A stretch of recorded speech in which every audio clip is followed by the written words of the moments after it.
people don't know, but you have sheikhs that are royal sheikhs, like their counterparts in the Gulf, for example, and you have sheikhs that are like barons, like counts, dukes, people elevated to nobility by other princes, in this case loyal to the Ottomans.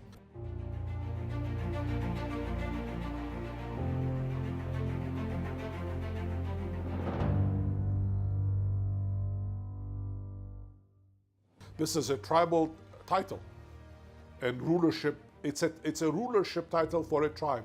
There are two different ways, either emolument given by an authority, or, as I said at the beginning, a tribal acceptance of that individual to carry the rulership, representing the sole authority of that particular tribe.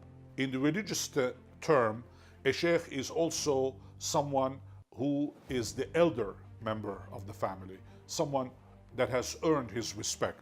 But both the Abbasid and before them the Umayyad empires, and of course the Ottomans had a variation of it with the Pasha system that they brought in.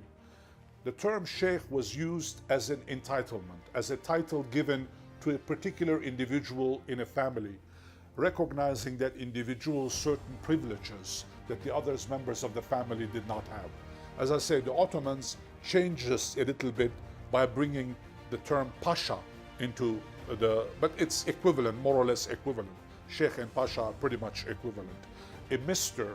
in the Ottoman area was an Effendi only. A Pasha was someone that was revered. He had certain privileges, just like a Sheikh had certain privileges. Now, in the Sheikhdoms of the Arab world, that is the governments of the Arab world that are based on a particular tribal family, Sheikhdom or Sheikh has taken on the title of a ruler in certain instances. For example, in Kuwait, the ruler is known as Sheikh al-Sabah. He is the only one that actually carries that title in the country. That doesn't mean that there are not other sheikhs in Kuwait. There are lots of sheikhs in Kuwait, but there is only one sheikh, so to speak, one ruler. Those that had emoluments given to them from the Ottoman Empire kept the title of sheikh. That's why today, for example, in Lebanon, you have the Al-Khazin family as one example that still uses the title of sheikh. You have the Harb family that still uses the title sheikh. One very important thing is that even if we didn't descend from the Ghassanid kings, we'll still be a sovereign ruling house, since we ruled in two autonomous regions of today's Lebanon for almost 500 years.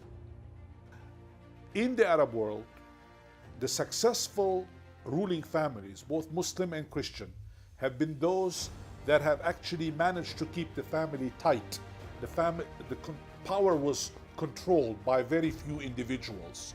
Whereas in Europe, for centuries, you had internecine fights between different branches of families until such time when one family emerged victorious and imposed rule. After which, all of the succession followed a particular primogeniture system. In the Arab world, this has not occurred until very recently. That's why you had lateral succession processes where not just sons, but cousins, uncles, nephews, a number of other outside parties could participate in rulership. Until very recently, in places like Bahrain, Qatar, even in Saudi Arabia now, you have finally a primogeniture system that has been imposed. But elsewhere, you still have this very difficult process of lateral succession that is going to create problems in Kuwait, perhaps in Oman, perhaps in the UAE, which has 7 different families, and they have not just one problem, but they have 7 problems, since there are 7 ruling families in the UAE.